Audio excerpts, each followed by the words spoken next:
अस्सलाम वालेकुम। I hope आप सब लोग खैर खैरियत से होंगे। सबसे पहले बहुत सारा शुक्रिया सब्सक्रिप्शंस के लिए, चैनल को देखने के लिए। हम सब लोग जो हैं वो आम चीज़ें बनाते हैं, आप लोग जो हैं वो देख के से ख़ास बनाते हैं। तो आज हम बना रहे हैं आलू के पराठे। मौसम चूँकि बरसात का है तो मिनट में बारिश, मिनट में धूप, तो ऐसी चीज़ें और ऐसे नाश्ते करने का बहुत मज़ा आता है। आलू मैंने बॉयल कर लिए थे हस्ब ज़रूरत, इसको अच्छे से आप मैश कर लें। आलू आजकल थोड़े सख्त आते हैं जो नमकीन होते हैं, तो आप उन्हें प्रेशर कुकर में बॉयल कर लें। इसके बाद इसके अंदर ऐड कर रही हूँ मैं पुदीना और सब्ज़ मिर्चें। अगर आपके पास धनिया हो तो वो भी ऐड कर लें आप इसके अंदर।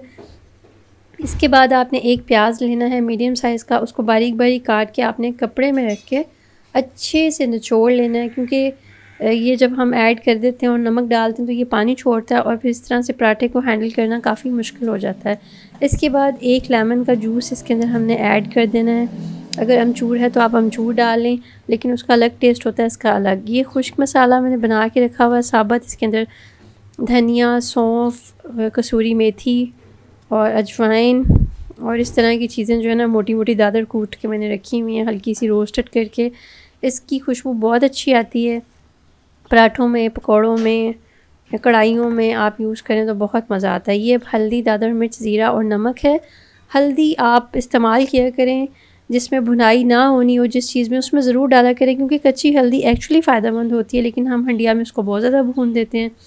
ये इस मौसम में बहुत ज़बरदस्त एंटीबायोटिक होती है, पेन किलर होती है और ये इसी तरह से फ़ायदा देती है।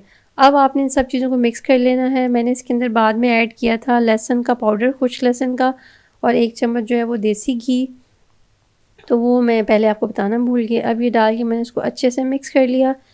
मिक्स करने के बाद आपने जो है वो आटे की छोटी छोटी पेड़ियाँ ले लें, जितने भी पराठे आप बनाते हैं। हम चूँकि बड़े बड़े पराठे बनाते हैं तो इसके अंदर आपने ये लगा लेना है। और टिप यहाँ पर ये है कि आपने इसके किनारे अच्छे से लॉक करने हैं और आपने हाथों से इसको जितना बड़ा कर सकते हैं ना, मैक्सिमम तकरीबन रिक्वायर्ड पराठे से आधा जितना तो मैंने हाथों से फैला लिया। फिर थोड़ा सा आपने जो है वो बेलन से फैला लेना है, वरना पराठा टूटता नहीं। अब ये तवे पे आ गया, ओहो थोड़ा सा बड़ा हो गया, चलें कोई बात नहीं, इसको हम हैंडल कर लेंगे। अभी उल्टा पुल्टा के देखें।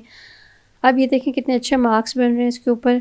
अगर आप डाइट पर हैं तो आप इसको विदाउट ऑयल जो है ऐसे आराम आराम से सेकें हल्की आंच पे, तो इसको ऐसे ही खा लें। लेकिन चूंकि पराठा घी के साथ ही मज़ा देता है, अब हमने इसके ऊपर देसी घी लगा के इसको अच्छी तरह उल्टा पुल्टा लेना है। फ़ोल्ड कर करके हमने इसको हर किनारा जो है इसका सेक लेना है, ताकि ये क्रिस्पी हो जाए, गोल्डन ब्राउन हो जाए। तो ये देखें, घी जो है हस्ब ज़रूरत अगर और लगाना चाहें तो और लगा लें। पराठा जो है वो हमेशा आप देसी घी में या आम घी में बनाएं, फिर इसका मज़ा आता है। यहाँ पर हमने एक छुरी लेके इसके किनारे जो है हल्के से हमने कट करने हैं। बहुत आराम से ये पराठा खुल जाता है और यहीं से ये पराठा जो है वो क्रिस्पी होता है। अगर आप बंद पराठा उतार लेते हैं तो वो अपनी स्टीम से नरम हो जाता है, जिसका बिल्कुल मज़ा नहीं आता। तो ये देखें हमारा पराठा जो है रेडी हो गया। ये मैं आपको खोल के दिखा रही हूँ। ये देखें इतनी ज़बरदस्त खुशबू आ रही है।